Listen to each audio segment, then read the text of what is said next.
अच्छा, तो टुडे हम 111 MCQ से आगे मूव होते हैं। The weight of the bags of the rice packed on a machine are normally distributed. Mean हमारे पास मीन कितना है 5.51 kg।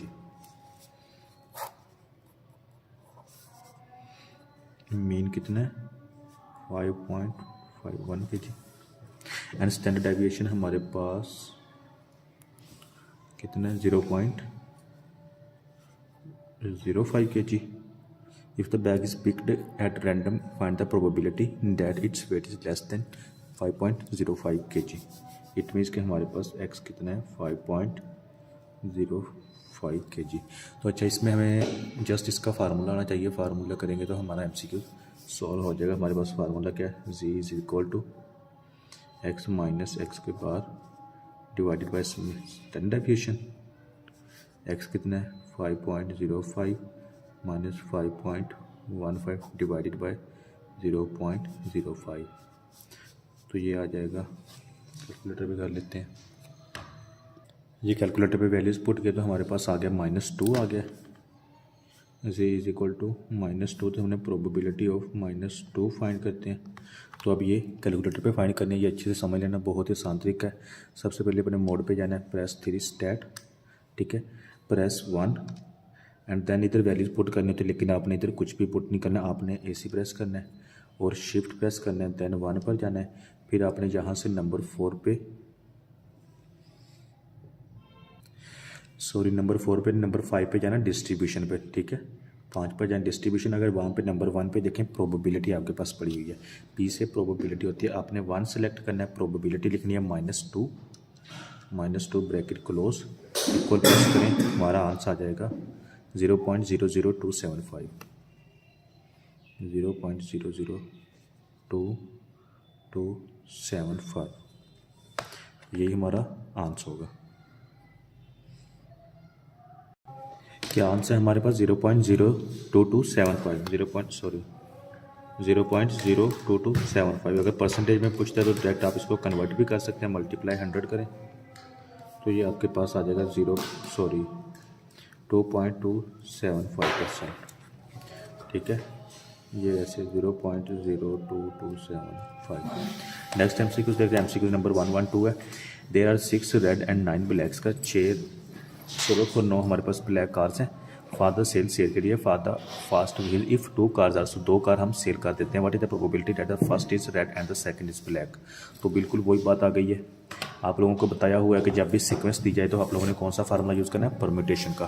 तो हमारे पास 6 और 9 रेड ब्लैक, टोटल 6, 9 और 15।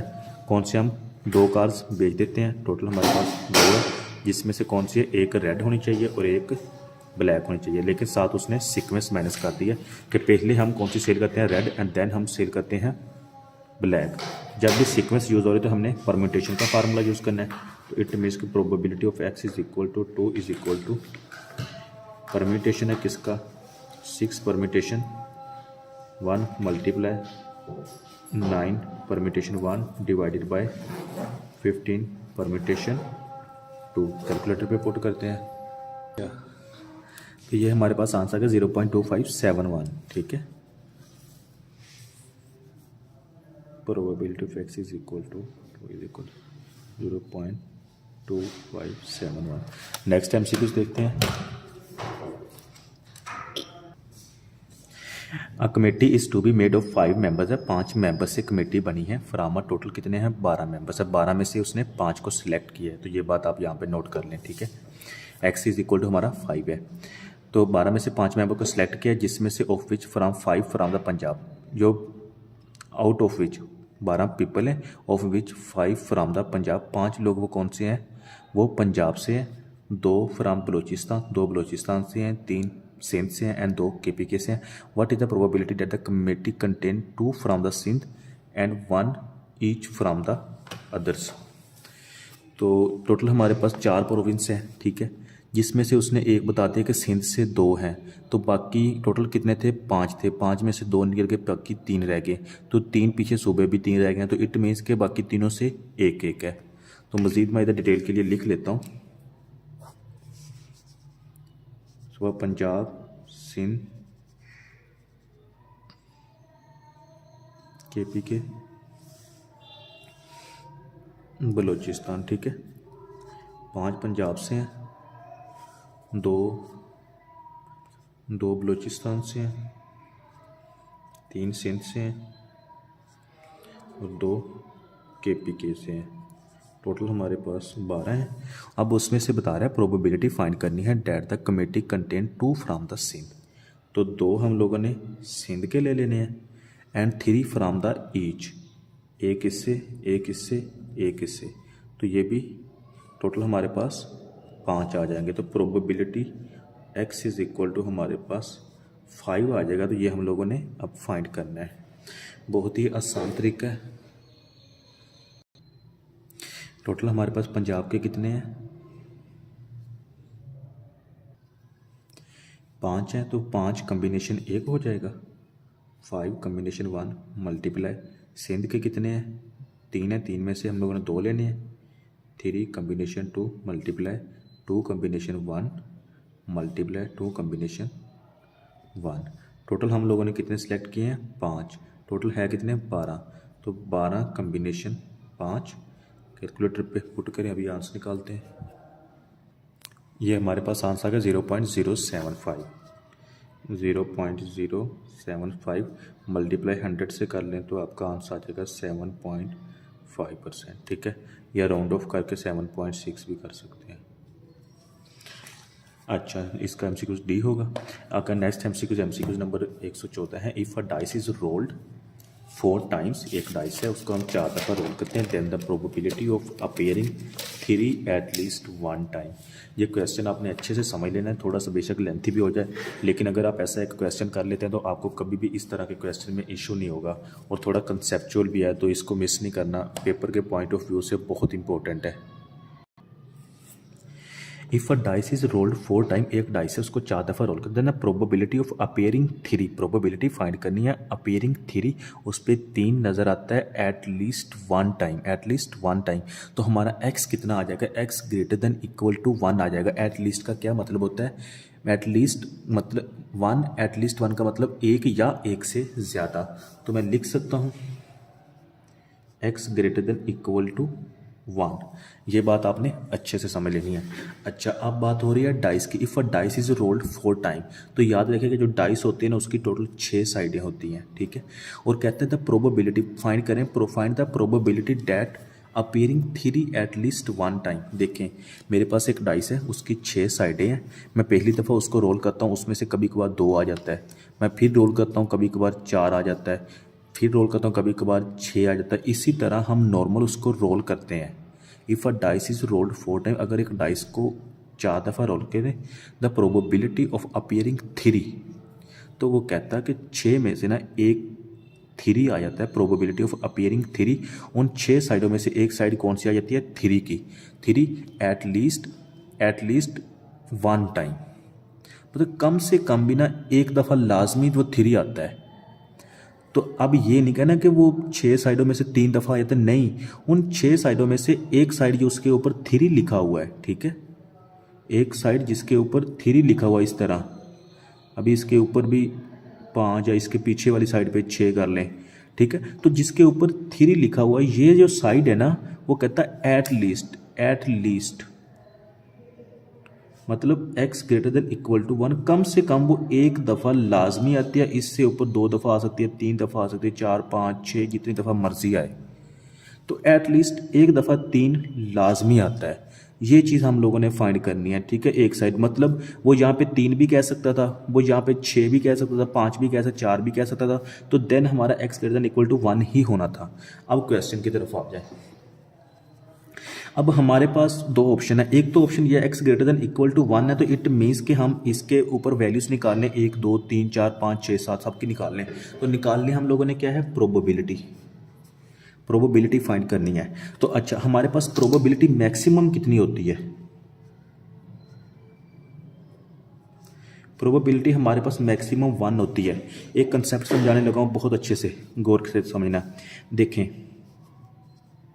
0, 1, 2, 3, 4, 5, 6, 7, 8, 9, 10, 9 तक ही रख लें, ठीक है। अच्छा, इन टोटल का जो बनता है ना प्रोबेबिलिटी, इसमें ना टोटल 1 आती है इन सब का सम करके,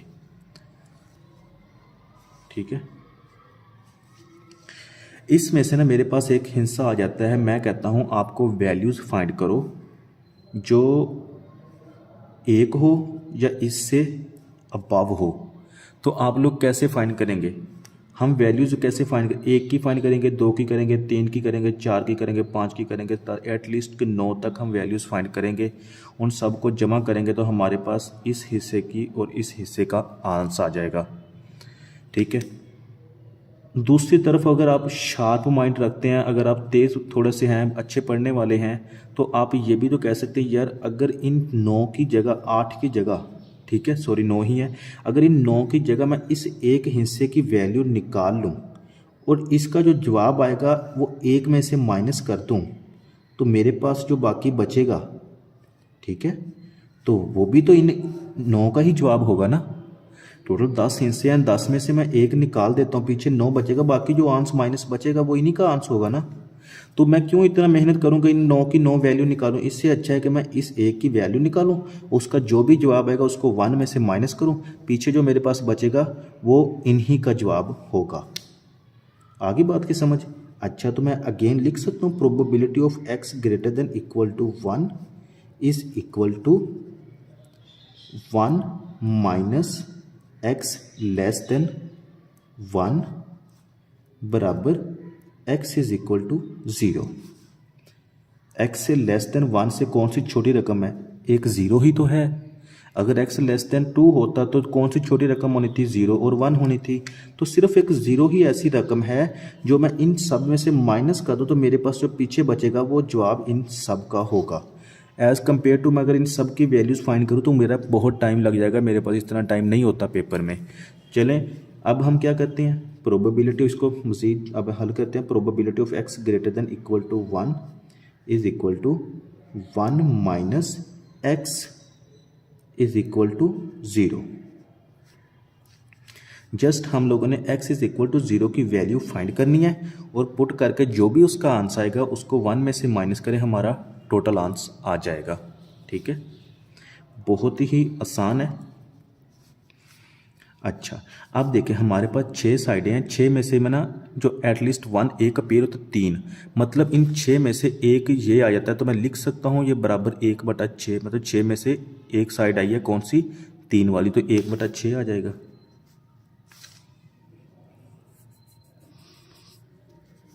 ठीक है। अच्छा, यहाँ पे थोड़ा सा एक्सप्लेन करना भूल गया, CP/Q का ये फार्मूला लगेगा। C कहते हैं कम्बिनेशन को, कम्बिनेशन हमारा कितना का? हमारा x इज इक्वल टू 0 है, तो C हमारा आएगा, टोटल हमारे पास कितने हैं? 4 डाइस आर रोल्ड, 4 डाइस हम रोल करते हैं, 4 में से हमारा x कितना है? 0 है, ठीक है। अच्छा, 1/6 में हमारा x कितना था? 0 था, ये 0 आ गया, मल्टीप्लाई। अच्छा, अब क्वेश्चन में देखें प्रोबेबिलिटी हम लोगों ने फाइंड करनी है, तो probability of appearing three at least 1 time. Question में एक चीज़ उसने मेंशन नहीं की, ये रिपीटेड है या नॉन रिपीटेड है। अगर तो वो मेंशन करता रिपीटेड है देन हम क्वेश्चन को और तरीके से करने का, अगर ऐसा कोई क्वेश्चन है तो वो भी मैं समझाऊंगा इंशाल्लाह। अच्छा, लेकिन इसने मेंशन नहीं किया तो हम कंसिडर करेंगे कि ये नॉन रिपीटेड है, क्योंकि अगर क्वेश्चन में मेंशन ना किया हो तो आप लोगों ने नॉन रिपीटेड ही कंसीडर करना है। तो चलें ठीक है, इसको नॉन रिपीटेड ही कंसीडर कर लेते हैं। अच्छा, अब 6 साइडों में से एक साइड निकल गई, पीछे कितने रह गए हैं मेरे पास? ये 5 रह गए हैं, तो मैं लिख सकता हूँ 5/6 प्रोबेबिलिटी, 1/6 प्रोबेबिलिटी 0 है।